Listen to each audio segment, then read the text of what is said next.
Bonjour et bienvenue dans La Lettre Pro, le podcast IA, l'émission qui vous offre un aperçu quotidien de l'actualité professionnelle de la radio et du podcast automatisé par l'intelligence artificielle. Je suis Brulatour, le rédacteur en chef de La Lettre Pro. Aujourd'hui, nous sommes le vendredi 20 décembre 2024 et voici les titres du jour.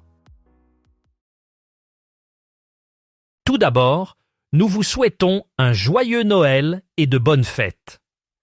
Cette période, connue sous le nom de trêve des confiseurs, marque une accalmie annuelle dans l'actualité de la radio et de l'audio digital, non seulement en France, mais aussi dans le monde entier. Pendant ces moments de fête, nous assurerons seulement une veille relative de l'actualité sur tous nos supports. Cependant, le début de l'année 2025 promet d'être riche en actualité pour les professionnels de la radio et de l'audio digital. Nous suivrons de près les résultats d'Europe 2 en Île-de-France, le changement de nom de France Bleu et les mouvements au sein de l'ARCOM. De plus, nous préparons activement le prochain Paris Radio Show qui aura lieu à la Bellevilloise à Paris les 28 et 29 janvier. Enfin, toute l'équipe de la Lettre Pro vous souhaite de joyeuses fêtes de fin d'année. France Info célèbre les fêtes de fin d'année avec une programmation spéciale qui promet d'accompagner ses auditeurs de manière festive.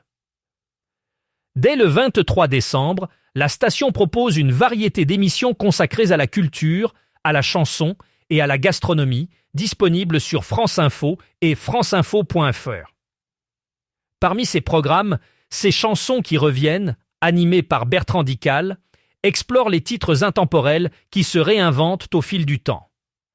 De « Ne me quitte pas » au « Bam Bam Ridim », ces morceaux traversent les époques, transformés et réinterprétés, témoignant de la richesse musicale.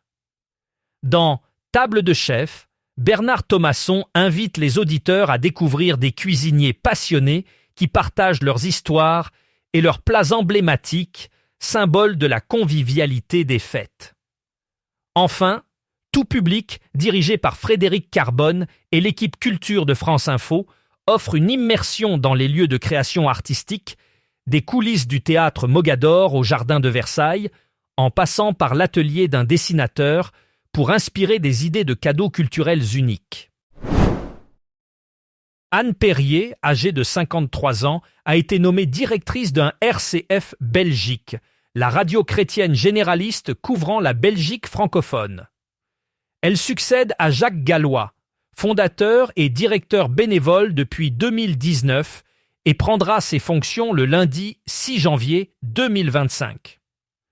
Anne Perrier a une riche expérience dans le domaine des médias, ayant dirigé le service de communication du Vicariat de Bruxelles pendant 5 ans. Elle est également bien ancrée dans le réseau RCF, étant administratrice de RCF Bruxelles et impliquée dans l'ASBL Kerk & Tourisme. Diplômée en management et marketing de IFSAD ACI Négocia Paris, Anne Perrier a eu une carrière internationale en commerce et gestion. Elle s'engage à faire rayonner la mission de RCF dans un monde médiatique en mutation digitale, en s'appuyant sur l'engagement des salariés et bénévoles d'un RCF Belgique.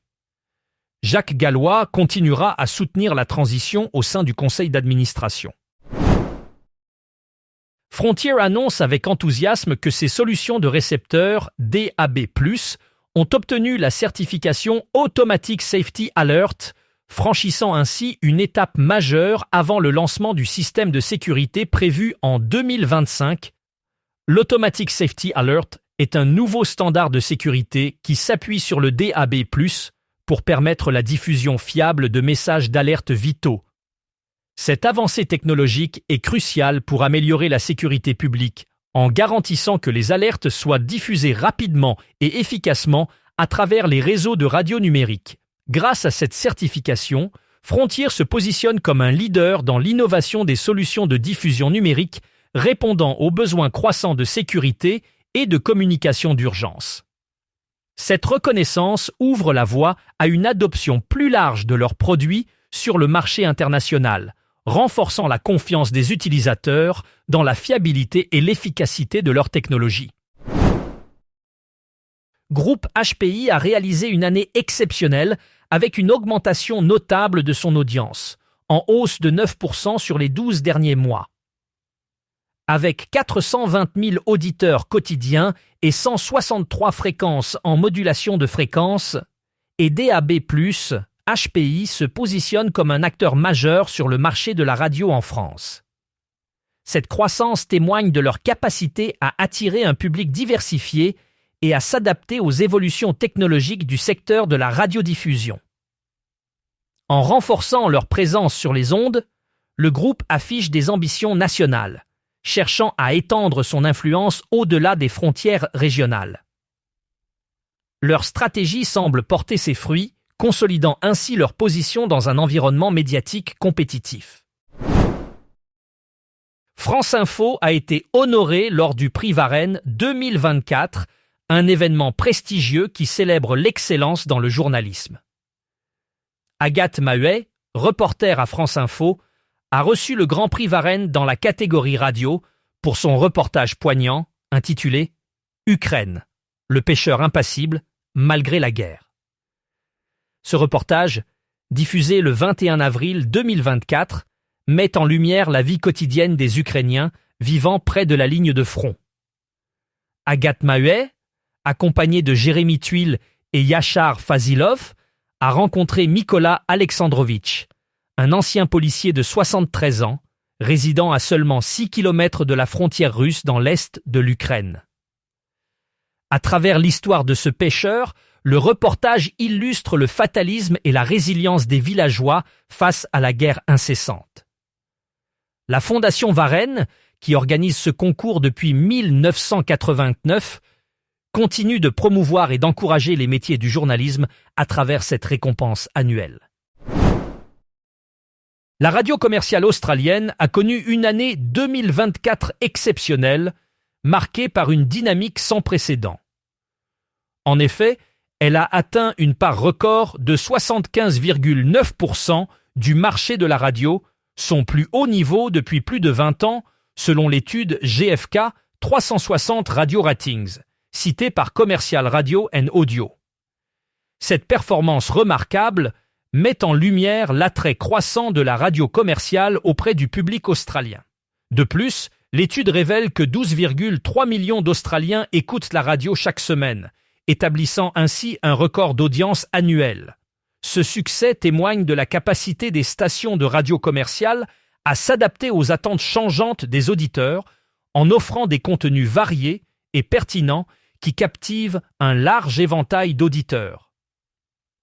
L'année 2024 restera gravée dans les annales comme une période de croissance et de succès pour la radio commerciale en Australie, renforçant sa position de leader dans le paysage médiatique du pays. RMC renforce sa présence dans le département des Vosges en lançant 2 nouvelles fréquences FM.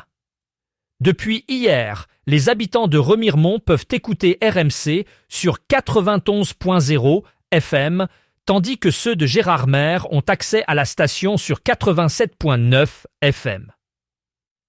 Cette expansion permet à RMC de couvrir un bassin de 44 500 auditeurs potentiels, incluant les communes environnantes. Les émissions phares de RMC sont désormais disponibles 24 heures sur 24, 7 jours sur 7 sur la bande FM, renforçant ainsi l'engagement de la station à offrir une plateforme interactive où les auditeurs peuvent débattre et partager leurs témoignages en direct. Avec près de 3 millions d'auditeurs quotidiens en France, RMC espère élargir encore sa communauté dans le territoire vosgien. En plus des fréquences FM, la station est accessible en DAB+, sur rmc.fr et via l'application mobile RMC, s'adaptant ainsi aux habitudes d'écoute modernes.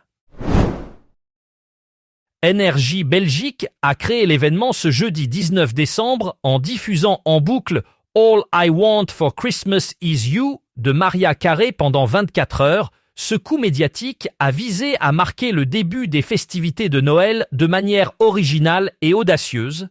Connue pour être l'une des chansons de Noël les plus populaires, All I Want for Christmas Is You a envahi les ondes de manière continue, offrant aux auditeurs une immersion totale dans l'esprit des fêtes. Cette initiative a suscité des réactions diverses, certains saluant l'originalité de l'idée, tandis que d'autres ont trouvé l'écoute répétitive quelque peu excessive. Quoi qu'il en soit, Énergie Belgique a réussi à capter l'attention du public et à se démarquer dans le paysage radiophonique durant cette période festive. C'est tout pour aujourd'hui dans La Lettre Pro, le podcast IA. Merci de nous avoir écoutés. Pour plus de détails sur ces nouvelles, rendez-vous sur notre site lalettre.pro où vous pouvez également vous abonner à notre newsletter quotidienne pour ne rien manquer de l'actualité de la radio et de l'audio digital. Je vous souhaite à tous de joyeuses fêtes et vous dis à bientôt pour un nouvel épisode.